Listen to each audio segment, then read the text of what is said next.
you feel the cold first. Not the sharp bite of winter, but something deeper, a chill that comes from within the walls themselves, as if the palace is exhaling centuries of held breath. The candles flicker in their golden holders, throwing shadows across silk tapestries that cost more than entire villages. Somewhere behind the closed doors of the king's bedchamber, you hear it, a low, persistent moan that seems to shake the foundations of Versailles itself. The courtiers standing in the antechamber shift uncomfortably, their perfumed handkerchiefs pressed tight against their faces, but the smell seeps through anyway.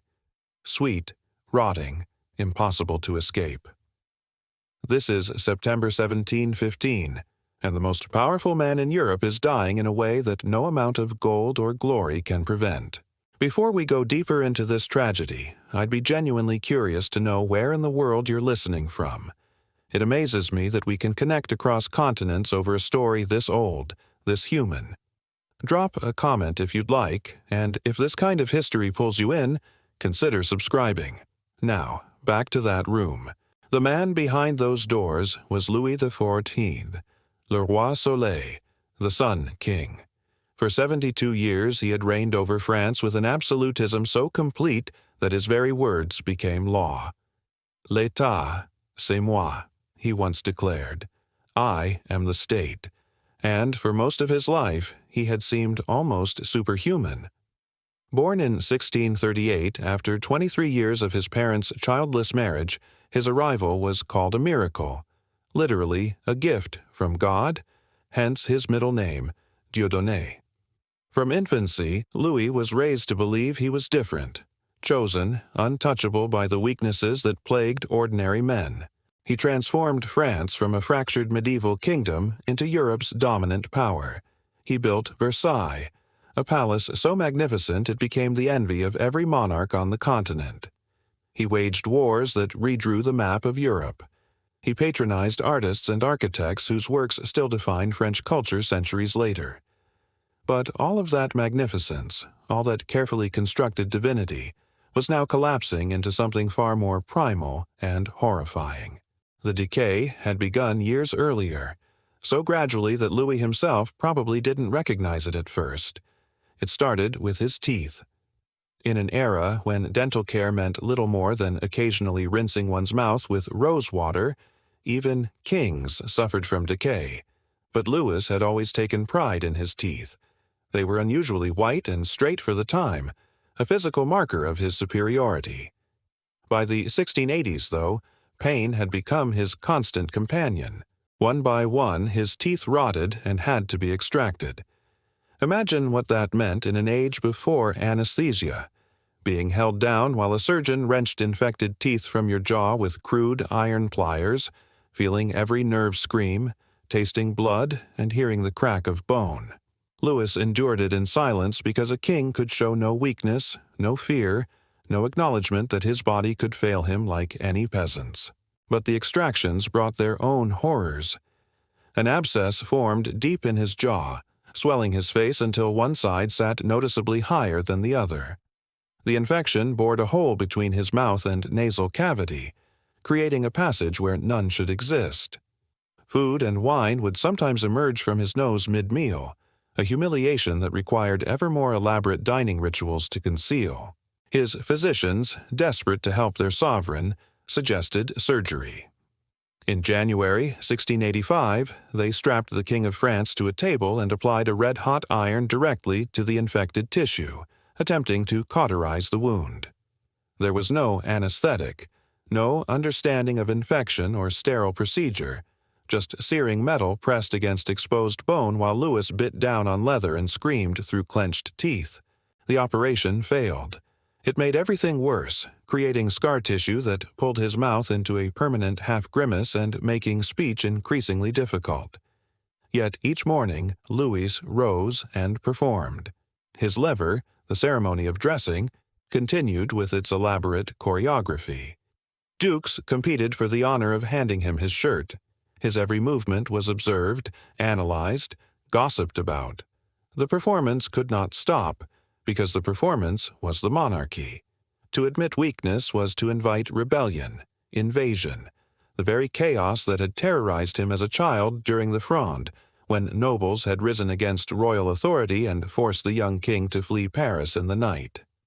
He had built Versailles partly to prevent that from ever happening again, a gilded cage where he could keep France's most dangerous men close, distracted by meaningless rituals and petty competitions for royal favor. But now the cage was holding him too. He couldn't abandon the daily ceremonies without admitting he was dying. He couldn't show pain without encouraging his enemies. He couldn't rest without appearing to neglect his sacred duties. The man had become inseparable from the performance, and the performance demanded perfection even as the body delivering it rotted from within. Gout attacked his feet and hands, turning every step into agony, making it nearly impossible to hold a pen. His legs swelled with fluid until servants had to cut his silk stockings off each evening because they'd become embedded in his flesh. His stomach, damaged by decades of rich food consumed at elaborate state dinners, rejected almost everything he tried to eat. Broths and jellies became his primary sustenance, spooned into a mouth that could barely close properly. Yet, still each day, he sat for official portraits, received ambassadors, presided over councils, maintained the fiction that he remained the vital center of French power. The smell, though, that was impossible to hide completely. It started as bad breath, manageable with herbs and constant perfumes. But as infections spread through his mouth and throat, as his stomach problems worsened, as his body began its systemic collapse, a sweet-sick odor began to follow him everywhere. The courtiers learned to breathe through their mouths during audiences, to stand upwind when possible, to carry scented handkerchiefs that they could press discreetly to their faces. The elaborate etiquette of Versailles, designed to glorify the king, now served a darker purpose, creating enough distance and ritual that Louis's physical decay could be politely ignored. His personal tragedies compounded the physical suffering. In 1711, his son and heir, the Grand Dauphin, died of smallpox. The following year, his grandson died too, along with his great-grandson, leaving only a sickly 5-year-old child between France and dynastic chaos. Louis buried 3 generations of his direct line within months, watching coffin after coffin disappear into the royal crypts while he remained, alive but slowly dying, trapped in a body that refused to release him. He began to understand, perhaps, that he had built something terrible. Versailles, designed to control and impress, had become his prison as much as anyone's. The daily rituals that once demonstrated his power now demonstrated his decline. Every tremor, every grimace, every moment when pain broke through his carefully maintained composure was witnessed by dozens of eyes that pretended not to see. By August 1715, even the pretense became impossible. A black spot appeared on his leg. Gangrene, though his physicians didn't have that word or any real understanding of the condition. They tried everything they knew, bloodletting with leeches, powerful purgatives that weakened him further, crude attempts at surgery that only spread the infection. The blackness climbed his leg like a slow tide, carrying with it the unmistakable smell of decay. Living rot. A king literally decomposing while still breathing. Yet Louis insisted on maintaining his schedule. Propped in bed, he received ambassadors and signed documents. His voice had become barely a whisper, but he continued speaking as if volume alone could hold back death. Madame de Maintenon, his secret second wife, rarely left his side, reading him religious texts and helping him compose final letters to his great-grandson, the child who would become Louis XIV. "Do not imitate me in the taste I have had for building, nor in that which I have had for war," he wrote in one of these letters. "Try, on the contrary, to be at peace with your neighbors." After 72 years of absolute power, these were the lessons he'd learned: that his monuments were vanity, that his wars had bled France dry, that the magnificent facade he'd built masked suffering on a scale he could finally acknowledge only as death approached. September first arrived, 4 days before what would have been his 77th birthday. The gangrene had consumed most of his leg. The infection poisoned his blood, bringing fever and delirium. His physicians, desperate to appear useful, continued their medieval tortures, applying caustic chemicals to burn away dead tissue, using primitive instruments to cut into rotting flesh. Louis endured it all with the stoicism he'd cultivated throughout his reign.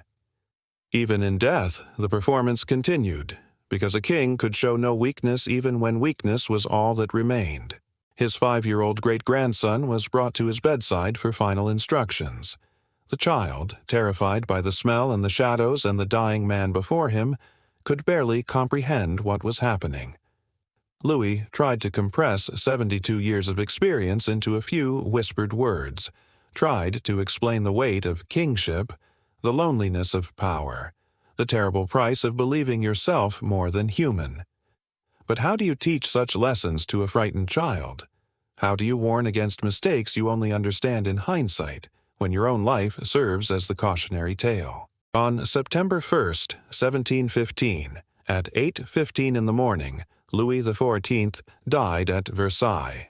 His death was as choreographed as his life had been, witnessed by physicians, courtiers, and clergy who immediately began the rituals that would transform a corpse into a symbol. But those who prepared his body for burial saw what the elaborate court ceremonies had hidden. The face that had once inspired poets was unrecognizable, destroyed by years of botched surgeries and infection. The body that had embodied royal dignity was simply a collection of failing organs held together by willpower and ceremony until the very end. His funeral procession to the royal crypts at Saint-Denis took hours, watched by thousands who had never seen the king in life but came to witness his final journey. The solemn music, the rivers of wax from thousands of candles, the elaborate rituals, all designed to transform human tragedy into divine mystery. Yet whispers followed the funeral cortege. Stories of the smell that had filled Versailles during his final months. Accounts of the king's desperate attempts to hide his decay behind makeup and ritual. Questions about whether absolute power was worth the absolute isolation it demanded. France itself seemed to exhale with relief. His great-grandson inherited a throne, but also inherited bankruptcies, resentments, and inequalities that would eventually culminate in revolution. The Sun King's long shadow would stretch forward another 74 years until guillotines would finally end what he had worked so hard to make eternal. Madame de Maintenon, the woman who had shared his final years, lived until 1719 in religious seclusion. She rarely spoke of Louis, but those who knew her noted that she never recovered from watching absolute power consume the man she had loved. The courtiers scattered like autumn leaves. The elaborate hierarchies became suddenly meaningless. The daily performances unnecessary. Versailles itself began to feel hollow without the Sun King's presence to animate its corridors. But perhaps the truest measure of Louis XIV's legacy isn't found in the palace he built, or the wars he won, or the art he patronized. Perhaps it's found instead in that bedroom where he spent his final weeks, surrounded by courtiers who dared not acknowledge what they could clearly see and smell. A man who had everything the world could offer: absolute authority, magnificent surroundings, historic achievements, yet spent his final days rotting alive, trapped in a performance he couldn't abandon even as his body disintegrated around him. The cold you felt at the beginning? It never truly leaves Versailles. Walk through those gilded halls today and you can still sense it.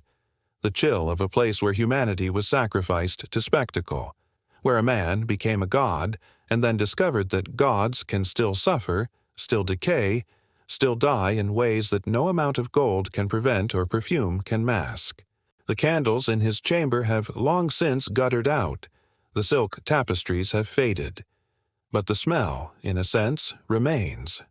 The sweet, cloying scent of power pushed beyond human limits, of mortality denied until denial itself became impossible.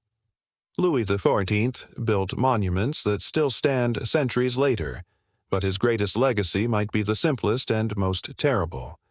The reminder that beneath every crown, behind every ceremony, inside every performance of divinity, there is only flesh, and flesh eventually always fails.